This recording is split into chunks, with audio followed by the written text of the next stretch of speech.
इसमें देखते हैं तो यहाँ पर क्या करना है हमने, गैस लेना है ना? और उसको द्रव में घोलना है।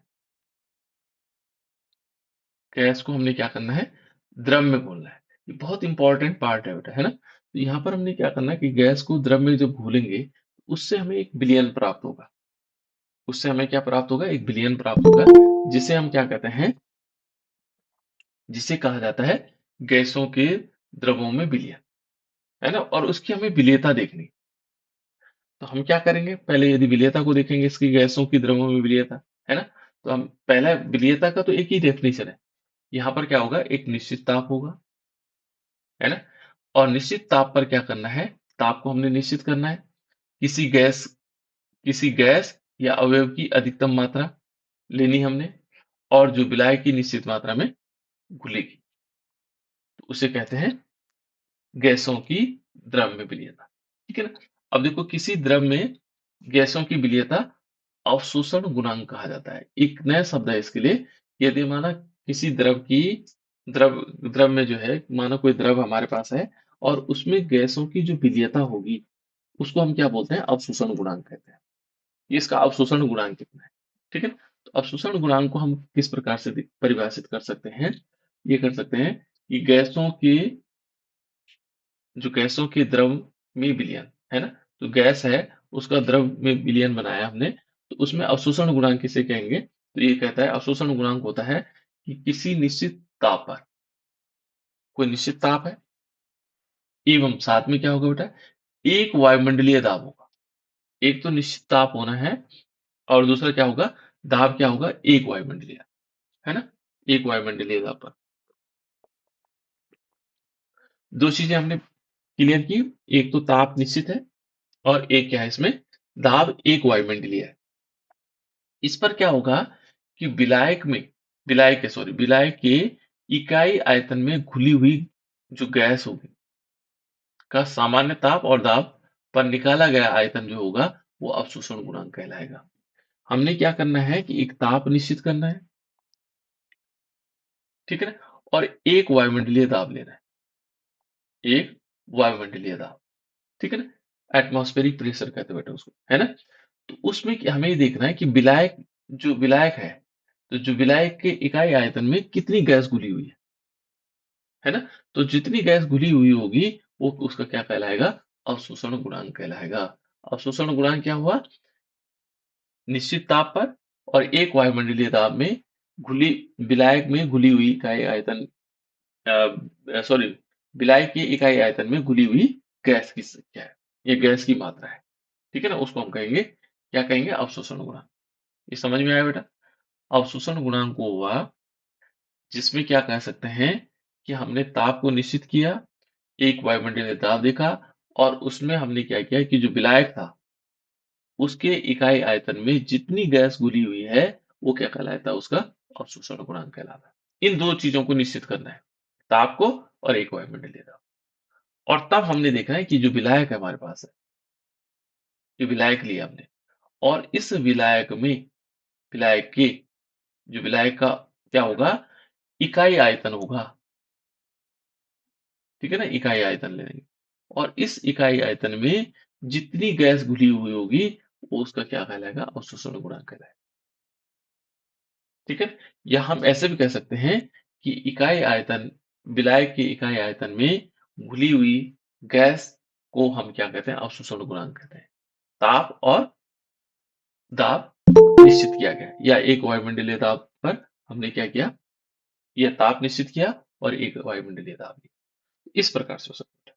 अब देखो, यहाँ पर अवशोषण गुणांक को यदि हम देखेंगे, तो अवशोषण गुणांक क्या है, अवशोषण गुणांक हमेशा डायरेक्टली प्रोपोर्शनल टू होता है वी नोट अपॉन पीवी के बराबर। यानी कि क्या होगा, जो ये डायरेक्टली प्रोपोर्शनल होगा वी नोट अपॉन पीवी। तो वी नोट क्या है, तो वी नोट हमेशा ये ध्यान रखना, यह है गैसों का घुला हुआ आयतन। जितनी गैस घुली होगी, वो कहलाएगा वी नोट। ठीक है ना? और जो पी है, वो आंशिक दाब है, और वी क्या है, आयतन है। इस प्रकार से हम अवशोषण गुणांक को समझ सकते हैं। ये हमेशा अवशोषण गुणांक क्या होता है बेटा, जब हम क्या करते हैं, गैसों को द्रव में घोलते हैं, उस समय अवशोषण गुणांक ही होता है ना? तो विलायक, अब देखो, अब हम एक टॉपिक और है इसमें, गैसों की द्रव में विलीयता, है ना? गैसों की द्रव में विलीयता और उसको प्रभावित करने वाले विभिन्न कारक, कौन-कौन से कारक होते हैं, जो उसको प्रभावित कर सकते हैं? तो पहले हमने पढ़ा था, जैसे हमने पहले पढ़ा, वहाँ पर हमने पढ़ा कि प्रवृत्तियाँ थी, किसकी प्रवृत्ति थी बेटा? द्रव और की प्रवृत्तियाँ थी, है ना? यहाँ पर हम क्या करेंगे? गैस की प्रकृति देखेंगे, गैस का नेचर क्या है?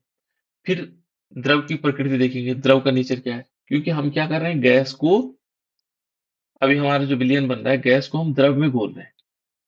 गैस को हम क्या कर रहे हैं? द्रव में घोल रहे हैं। तो पहले हमें गैस की प्रकृति देखनी होगी, इसका नेचर कैसा है, ठीक है? द्रव की प्रकृति देखनी होगी, इसके नेचर कैसा है, ठीक है ना? फिर हम द्रव देखेंगे और ताप के बारे में, है ना? तो पहले हम देखते हैं नंबर 1 पे गैस की प्रकृति। तो देखो बेटा, गैस जो है, तो वो गैस की प्रकृतियाँ अलग-अलग होंगी देखो। ये कहता है कि जो गैसें विलायक से क्रिया करके यौगिक बनाती हैं। कुछ ऐसी गैसें हैं जो क्या करती हैं, विलायक से क्रिया कर देती हैं, उससे रासायनिक अभिक्रिया करती हैं, है ना? तो क्या होंगे, यौगिक बना देती हैं, ठीक है ना? विलायक में, या एक तो कौन से बताया मैंने आपको कि कुछ गैसें ऐसी होती हैं जो विलायक से क्रिया करती हैं, ठीक है ना, और यौगिक बनाती हैं। या दूसरा कह रहा है कि विलायक में आयनीकृत हो जाती है, विलायक में जैसे गई, वो आयन बना दे उसने, ठीक है ना, आयन बन गए, है ना? वे विलायक में अधिक घुलनशील होती हैं। आपको ध्यान रखना होगा कि मान लीजिए कोई गैस है और वो क्या करती है, द्रव से क्रिया करती है, नंबर एक। नंबर दूसरा, विलायक में जाते ही आयनीकृत हो जाती है, तो वो क्या होंगी, विलायक में अधिक घुलनशील होंगी। जो तो रिएक्शन करती हूँ, अभिक्रिया करती हूँ और आयनीकृत हो रही हूँ, वो क्या होंगी, ज्यादा घुल जाएंगी। अब उदाहरण के लिए, जैसे अमोनिया है, तो अमोनिया को यदि हम देखेंगे, अमोनिया क्या होता है बेटा? NH3। अमोनिया का सूत्र क्या है बेटा अमोनिया का सूत्र?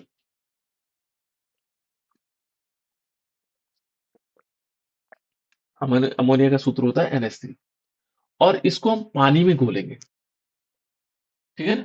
ये पानी में घोलते हैं, H2O, पानी का सूत्र होता है H2O। तो ये जैसे घुलेगा, ये पता है क्या बना देगा? ये इससे रासायनिक अभिक्रिया कर लेता है और ये बना देता है NH4OH, अमोनियम हाइड्रोक्साइड बना देता है, ठीक है ना? तो जो इसने तो अभिक्रिया की, इसलिए ज्यादा घुलनशील होगा। और कुछ अभिक्रियाएं ऐसे जो आयनीकृत हो जाती है, जैसे HCl गैस लेते हैं, हाइड्रोक्लोरिक गैस लिया और इसको पानी में डाला, H2O में डाला, तो इसने क्या किया, इसने H प्लस आयन बना दिया और Cl माइनस आयन बना दिया, दो अलग आयनों में प्रवेश, तो ये भी ज्यादा घुल जाएगी। यहाँ पर अलग-अलग प्रकार की अभिक्रियाएँ होती हैं, है ना? कुछ अभिक्रियाएँ करते हैं, कुछ जो है उसमें, तो देखो जैसे क्या कर रहे हैं कि देखो NH3 हो गया, HCl हो गया, HBr हो गया, सल्फर डाइऑक्साइड हो गया, कार्बन डाइऑक्साइड आदि गैसें जल में घुलनशील हैं। ये तो घुलेंगे। एक तो जो और ज़्यादा घुलती हैं, कौन? ये सब के सब। क्यों? ये तो कोई रिएक्शन कर रहा है या फिर आयनीकृत हो रहे हैं, ठीक है ना? तो एक पहला नेचर तो ये देख लो मेरा गैसों, कि जो गैसें क्या हो रही हूँ, आयनीकृत हो रही हूँ या रिएक्शन कर रही हूँ, वो ज्यादा घुलनशील होंगी। दूसरा नंबर देखो, दूसरा नंबर क्या कहता है कि जो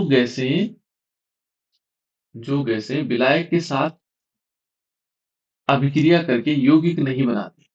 कुछ ऐसी गैसें होती हैं जो अभिक्रिया नहीं करती, है ना? द्रव में क्या होगी, कम घुलनशील होगी। ये भी याद रखना पॉइंट, वो क्या होंगी, कम घुलनशील होंगी। मान लीजिए आप कोई गैसें ऐसी है, जैसे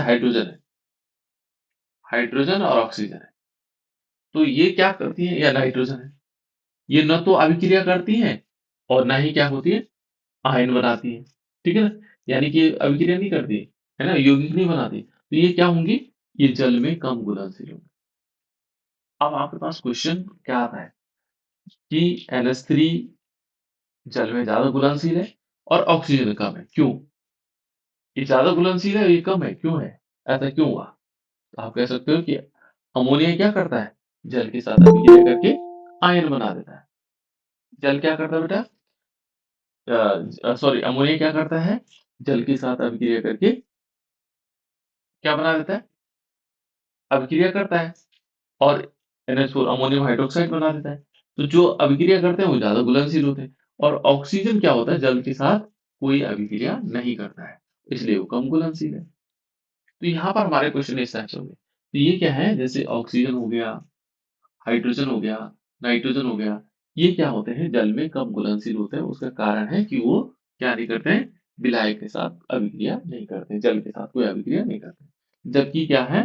अमोनिया हो गया, HCl हो गया, HBr हो गया, सल्फर डाइऑक्साइड हो गया, कार्बन डाइऑक्साइड गैसें जो है क्या होती हैं? जल में अधिक घुलनशील है। उसका कारण है या तो वो अभिक्रिया करते हैं या वो आयन में बदल जाते हैं। ठीक है, ये याद रखना है। अच्छा, एक और पॉइंट है इसमें, जिन गैसों का अवशोषण गुणांक अधिक होता है, ये ध्यान रखना। जिन गैसों का क्या होगा? अवशोषण गुणांक अधिक होगा, होते हैं, वो गैस क्या होती है? अधिक विलेय होती है। तो 3 पॉइंट हमने देख लिए। पहला पॉइंट, क्रिया अभिक्रिया कर रहा है या आयनीकृत हो रहा है, वो घुलनशील ज्यादा है। जो अभिक्रिया नहीं कर रहा है वो कम घुलनशील है कुछ गैसें। और जिनका अवशोषण गुणांक क्या है? अधिक है, वो गैसें क्या होती है? ज्यादा विलेय हो जाती है, ज्यादा घुल जाती है। ठीक है ना? वो गैसें क्या होती हैं? ज्यादा घुल जाती है। ये है गैसों की प्रकृति। ठीक है ना? गैसों की प्रकृति। दूसरा है बेटा इसमें विलायक की प्रकृति। ये तो गैसों की प्रकृतियां 3 हो गई। अभिक्रिया कर रही हैं, आयनीकृत हो रहे हैं, घुलनशील। ठीक है ना? दूसरा, अभिक्रिया नहीं कर रही है, कम घुलनशील। ठीक है ना? फिर तीसरा, अवशोषण गुणांक जितना अधिक है, वो अधिक घुलनशील। ठीक है, 3 प्रकार की चीजें हमने वहां पर पढ़ी। अब विलायक की प्रकृति देखो। विलायक माने जो द्रव है जिसमें घोला जा रहा है। देखो, यदि गैसें ध्रुवीय हैं, गैसें कैसी हैं? ध्रुवीय हैं। ध्रुवीय मैंने कल बताया था आप लोगों को, है ना? तो ध्रुवीय विलायकों में अधिक घुलनशील होती हैं, ये ध्यान रखना, है ना? और वह अध्रुवीय विलायकों में क्या होंगी? कम घुलनशील होंगी। ठीक है, ये याद रखना आपको। थोड़ा हो सकता है बेटा मेरा लैपटॉप बीच में बंद हो जाए, ऐसी पॉसिबिलिटीज भी होगी, लाइट नहीं आ रही। ठीक है, तो देखो, ध्रुवीय गैसें क्या होंगी? ध्रुवीय विलायकों में अधिक घुलनशील होती है। ठीक है, लेकिन जो अध्रुवीय विलायकों में क्या होंगी? कम होंगी। जो ध्रुवीय गैस है तो ध्रुवीय विलायकों में तो घुल जाएंगे, अधिक घुलनशील होंगे, लेकिन अध्रुवीय विलायकों में कम घुलनशील होंगे। जैसे कि ये कहता है कि हाइड्रोक्लोरिक अम्ल और NH3, ये ध्रुवीय गैस है। ये दोनों क्या है बेटा? ध्रुवीय गैस है। कौन कौन सी? हाइड्रोक्लोरिक अम्ल और NH3, दोनों क्या है? ध्रुवीय गैस है।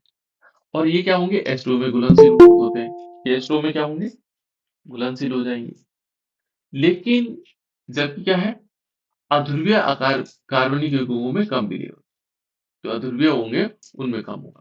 तो यहाँ एक चीज ध्यान रखना है कि जो ध्रुवीय गैसें होंगी वो H2O में घुलनशील होती है, और अध्रुवीय विलायकों में, कार्बनिक विलायकों में कम, जैसे बेंजीन में हो, कम घुलेगी, है ना? इस प्रकार से हमें ध्यान रखना है। ये पॉइंट हम पहले पढ़ चुके थे। ये है विलायक की बात। तीसरा यदि हम देखें बेटे इसमें, उसमें है ताप का प्रभाव। देखो, ताप का प्रभाव यदि हम पहले वाले में देख रहे थे, तो जैसे ताप बढ़ रहा था तो सामान्यतः उसकी घुलनशीलता बढ़ रही थी। लेकिन यहाँ अलग है। अब मान लीजिए हम, कोई गैस घुली हुई है द्रव में, हमने उसको ताप देंगे तो गैस तो निकल जाएगी बाहर, उसकी घुलनशीलता कम हो जाएगी। तो यहाँ हमें ये समझना होगा कि जब किसी ताप का क्या प्रभाव पड़ता है। यहाँ ताप का प्रभाव हम किस में देख रहे हैं बेटा? एक जो गैसें हैं, इन गैस का, जो गैस है यहाँ पर, गैस का हम द्रव में विलीयता देख रहे हैं, है ना? गैस का हम क्या कर रहे हैं? द्रवों में विलीयता देख रहे हैं। तो गैसों को हम घोल रहे हैं द्रव में। तो यहाँ पर हम क्या कर रहे हैं? ताप का क्या प्रभाव पड़ेगा, टेम्परेचर है उसका क्या प्रभाव पड़ेगा, है ना? तो ये कहता है कि जब किसी गैस को द्रव में घोला जाता है, किसी गैस को क्या करते हैं? द्रव में घोलते हैं, तो ऊष्मा मुक्त होती है। ये बहुत इंपॉर्टेंट टॉपिक है कि जैसे आप क्या करोगे बेटा, कोई गैस है और उसको क्या करोगे? द्रव में घोलोगे तो उससे ऊष्मा निकलती है। यानी कि हम ये मान सकते हैं कि गैसों को जब हम द्रव में घोलते हैं तो ये कैसी अभिक्रिया है? ये एक्सोथर्मिक रिएक्शन है ना, ऊष्मा मुक्त हो रही है, बाहर निकल रही है, ऊष्मा छेपी अभिक्रिया है। ठीक है?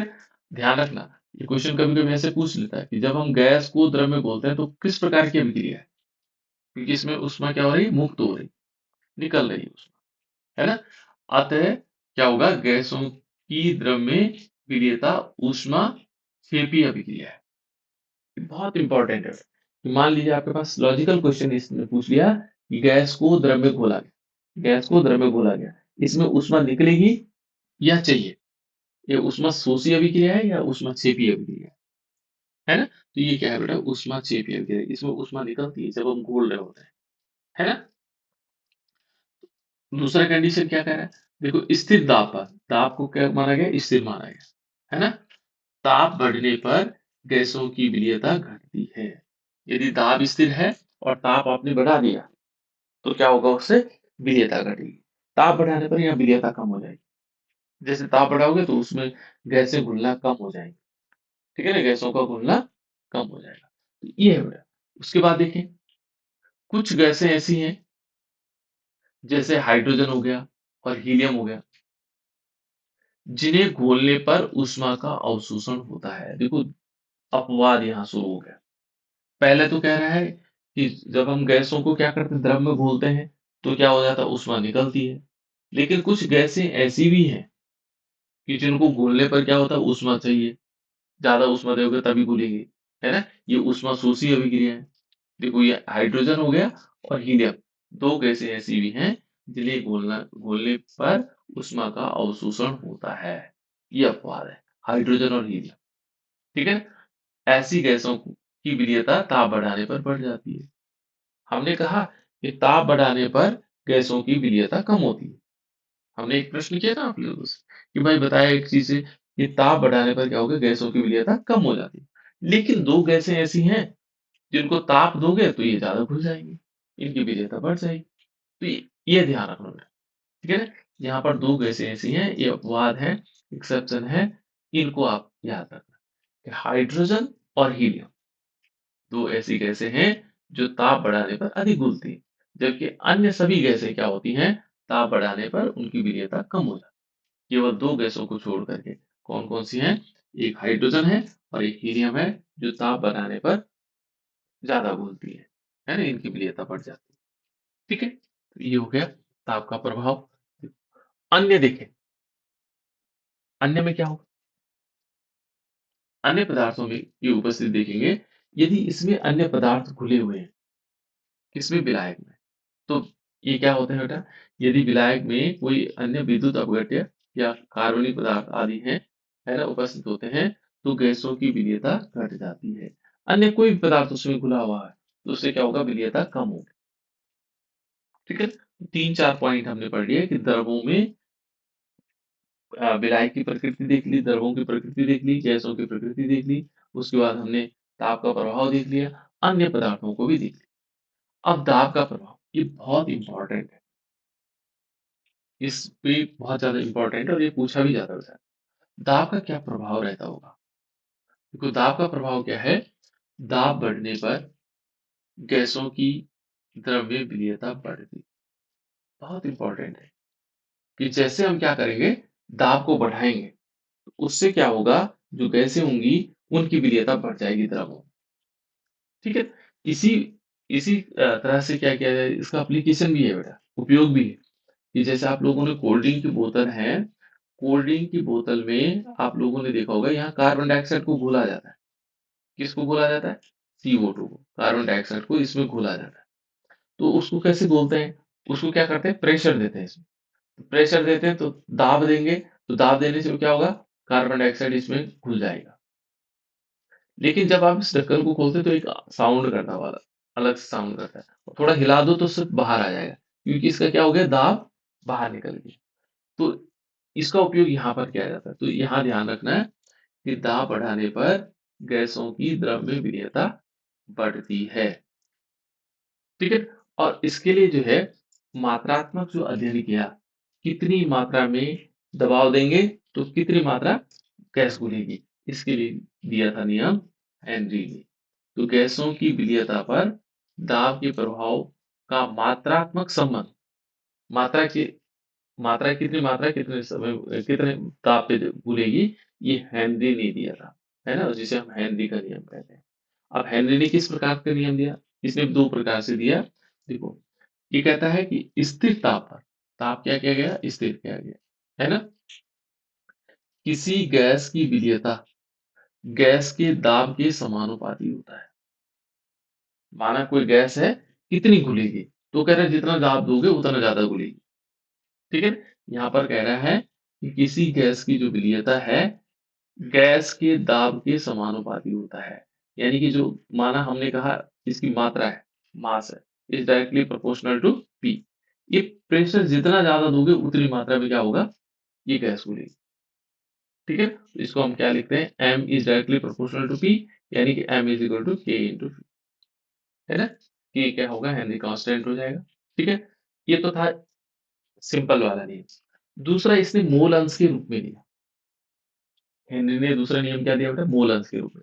यदि विलीयता को, ठीक है ना? यदि क्या करें? विलीयता को विलयन में गैस के मोल अंश के रूप में देखें। देखो, विलयन में हम गैस के मोल अंश के रूप में व्यक्त किया जाए। अब मोल अंश के रूप में हम कह रहे हैं, गैस के को किस रूप में? मोल अंश के रूप में। वैसे तो सीएम सिंपल नियम उसने क्या दिया कि जितना दाब दाब बढ़ाओगे उतने ज़्यादा घुलेगी, है ना? अब यदि हम कह रहे हैं कि मूल अंश के रूप में यदि व्यक्त किया जाए, तो हेनरी का नियम के अनुसार क्या होगा? जो हेनरी का नियम कहता है, इसके ध्यान रखना बेटे मूल अंश के रूप में, है ना? यहाँ पर ये ध्यान रखिएगा। वो तो सिंपल नियम था, जितना दाब बढ़ाओगे उतना ज़्यादा गैस घुलेगी। लेकिन जब हम मोल अंश के रूप में देखेंगे, गैस में जो विलयन गैसों के मोल अंश के रूप में, है ना? तो उसमें क्या होगा? हेनरी ने क्या कहा? हेनरी के अनुसार कहता है कि किसी गैस का वाष्प दाब, वाष्प अवस्था में आंशिक वाष्प दाब उस विलयन में गैसों के मूल अंश के समानुपाती होता है। ध्यान रखना, अब मूल अंश के समानुपाती है, ठीक है ना? मान लीजिए हम कितना दाब बढ़ा रहे हैं, उतने मूल अंश उसमें घुलेंगे। तो ये मात्रात्मक रूप में है इसका दोनों नियम। तो यहाँ पर देखो बेटे, इसको एक बार एक लाइन और देखेंगे। किसी गैस का, मान लीजिए किसी गैस का वाष्प दाब, आंशिक वाष्प दाब, वाष्प अवस्था में आंशिक वाष्प दाब, किसी गैस का वाष्प अवस्था में आंशिक वाष्प दाब, ठीक है ना? वाष्प अवस्था में आंशिक वाष्प दाब उस विलयन में गैसों के मोल अंश के समानुपाती होगा। जो गैसों का मोल अंश होगा उसके समानुपाती। तो यहाँ पर जो P है, ये वाष्प अवस्था में आंशिक वाष्प दाब है। ये डायरेक्टली प्रोपोर्शनल टू मोल अंश होगा, गैस के मोल अंश के बराबर होगा। क्योंकि हम मोल अंश को किससे दिखाते हैं? x से, है ना? मोल प्रवाह से हम किससे दिखाते हैं? x से। मोल प्रवाह भी कह सकते हैं बेटा उसको। मोल अंश, मोल प्रवाह एक ही चीज़ है ना? ये हमेशा क्या होगा? P is directly proportional to x gas, x क्या है यहाँ पर? मोल प्रवाह, मोल अंश है ना? और यहाँ P is equal to KH into x gas होगा। अब इसमें पूरा मोल प्रवाह वाला फॉर्मूला याद रखिए, ठीक है? जहाँ पर क्या होगा? KH क्या है? हेनरी स्थिरांक होगा। इस प्रकार से आएगा। इससे न्यूमेरिकल भी आते हैं और डेफिनिशन भी आते हैं, ठीक है? तो मोल अंश के जो उसका क्या होगा? यहाँ हमें क्या चीज़ याद रखनी है? यहाँ याद रखना है कि किसी गैस का वाष्प अवस्था